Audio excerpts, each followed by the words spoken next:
Golden candlelight flickered across the polished mahogany table, casting elongated shadows across the intimate corner of the restaurant.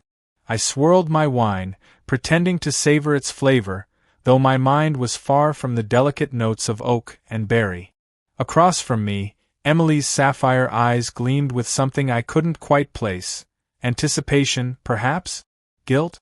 She looked stunning in her crimson dress, the same one she wore on our honeymoon in Santorini. It clung to her curves perfectly, the deep neckline accentuating the delicate dip of her collarbone. She knew how much I loved that dress. Maybe she thought wearing it tonight would make me forget. Forget the late-night phone calls when she thought I was asleep. Forget the sudden change in perfume, the new, expensive kind she claimed was a gift from a coworker. Forget the lingering scent of another man's cologne on our bedsheet. But I hadn't forgotten. "Can you believe it's been 10 years?" Emily murmured, absent-mindedly tracing the rim of her champagne flute with her fingertip. I forced a smile, though my stomach twisted with unease. Time flies. She reached across the table, her manicured fingers brushing against mine. I know things have been busy lately. But tonight, let's just focus on us. Funny how she could still say that word so effortlessly, as if it meant something. I lifted my glass. To us. Her hesitation was brief. So brief, in fact, that if I hadn't been watching for it, I might have missed it. But I did see it. The flicker of doubt in her expression before she forced a smile and clinked her glass against mine. "To love," she echoed. The waiter arrived, placing our entrees before us. I barely glanced at my filet mignon as I watched her take a delicate bite of her pan-seared salmon. The way she sighed in satisfaction would have warmed my heart once, back when I still believed her love was mine alone. Tonight, though, I wasn't the doting husband. Tonight, I was a man with a plan. Emily assumed this was a celebration, another predictable anniversary filled with obligatory romance. But she had no idea what I had prepared. I studied her closely, watching for the telltale signs. The way she glanced at the entrance every few minutes.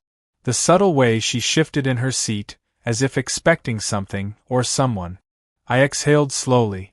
"I was thinking," I started, slicing into my steak, "maybe we should take a trip soon. Just the two of us." Her fork paused midway to her lips. "A trip? Yeah. Maybe somewhere secluded. We could use some time alone." Her fingers tightened around the stem of her glass. "That's a lovely idea." But there it was. The hesitation. The nervous glance downward. She was lying. I let the silence stretch between us, savoring her discomfort.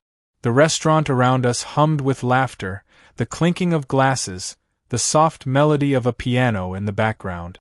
To anyone watching, we were just another happy couple celebrating years of commitment. But beneath the surface, the foundation of our marriage was already cracked beyond repair. Emily took a sip of champagne, her throat bobbing as she swallowed. I've just been so swamped with work lately. I don't know if I can take time off." I tilted my head, feigning curiosity. "Work, huh?" She nodded quickly. "Yeah. It's been really demanding." Another lie. I knew exactly how demanding her work had been. Knew the hotel she met him at every Wednesday. Knew the texts she sent when she thought I wasn't looking. Knew how easily she could fake affection. But tonight, she'd realize she wasn't the only one playing a game. I lifted my fork, taking a slow bite.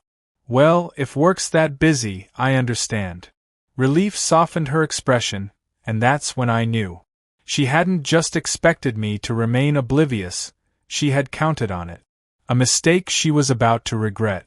Emily's laughter floated through the candlelit space, soft and practiced, like a melody she'd played 100 times before.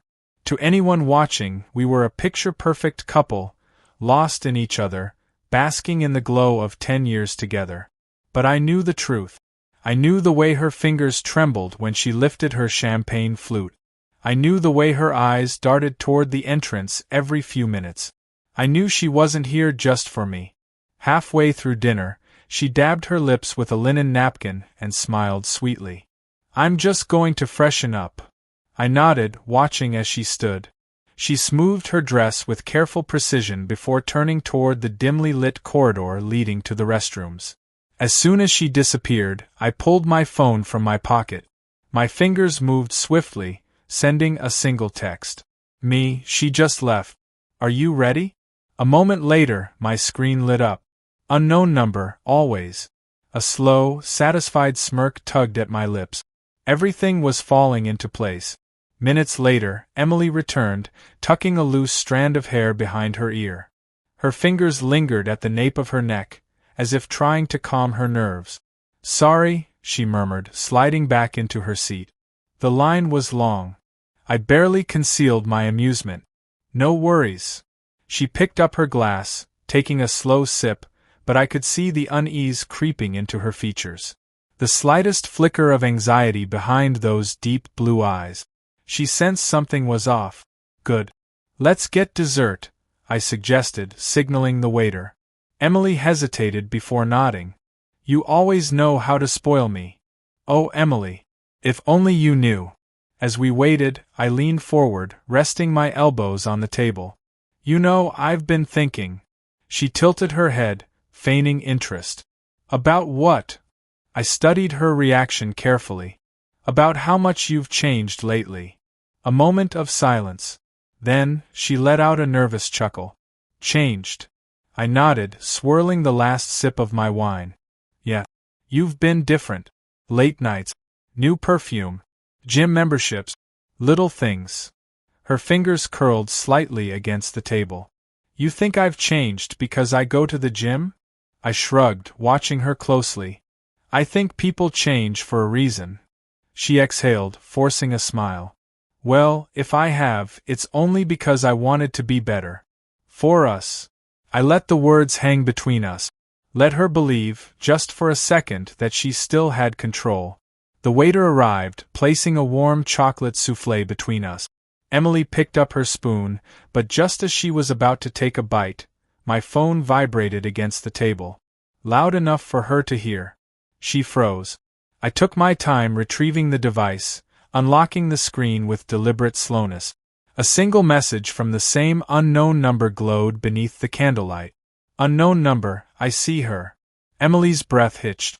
She swallowed hard, her grip tightening around the silver spoon. Who's that? Feigning indifference, I slid the phone into my jacket. Just a friend. Her expression barely concealed the flicker of panic. Since when do you check your phone at dinner? I arched a brow. Since when do you care? A flash of something crossed her face. Anger, maybe, or fear. That's not fair. I leaned back in my chair, watching her crumble, piece by piece. No. Her voice wavered. What's going on? I exhaled slowly, savoring the moment. Why don't you tell me, Emily? She blinked rapidly. Tell you what? I reached into my pocket, pulling out my ace, a single photograph. I slid it across the table, watching as her fingers trembled before picking it up. Her breath caught. A picture of her. Tangled in another man's embrace. Lips fused. Hands grasping. Emily's complexion turned ghostly pale. She stammered. I cut her off, my voice calm but sharp. Before you lie, remember, I know everything. Tears pooled in her eyes. I never wanted to hurt you. A humorless chuckle escaped me. But you did. She reached for my hand, but I withdrew, shaking my head. It was a mistake, she whispered. I smirked. A mistake happens once. This was a choice. Repeated. Calculated. Emily swallowed hard, her chest rising and falling rapidly. What do you want me to say? I tapped my phone screen, sending another text. Seconds later, a shadow loomed behind her. Emily turned, and her breath caught. Emily's face drained of color as she turned to see the man standing behind her. He wasn't just anyone. Tall, broad-shouldered, with dark, chiseled features and an unmistakable air of confidence. He was the man she had been sneaking off to meet. The same man she thought I'd never know about. Her lips parted slightly, but no words came out. Silence stretched between us, thick with tension. The flickering candlelight cast long, jagged shadows across her stunned expression. "Go on," I murmured, savoring every second. "Say something." Emily inhaled sharply, blinking rapidly as if trying to process the nightmare unfolding before her. "Ethan," she finally stammered. "Ethan. So that was his name." I leaned back in my chair, studying the man she had risked everything for. He was polished, well-dressed, exuding the kind of arrogant charm that women found irresistible. But right now? He looked just as caught off guard as she did. "You didn't tell him," I mused, swirling my half-empty glass of wine. Ethan's gaze flicked from me to Emily, his expression unreadable. "Tell me what?" His voice was deep, smooth, but there was an edge to it now. Emily swallowed hard, her hands gripping the edge of the table as if the world beneath her was crumbling. I tilted my head, enjoying the unraveling before me. "Tell you that she's married, for one." Ethan stiffened. His sharp jawline clenched. "She told me she was separated." A dry chuckle escaped my lips. "Is that so?" Emily's eyes darted between us, panic flashing across her face. I was going to tell you." Ethan crossed his arms. "When?" "After I fell even deeper into your lies." Her breath came out in short, shallow bursts. "I never lied about loving you." I smirked.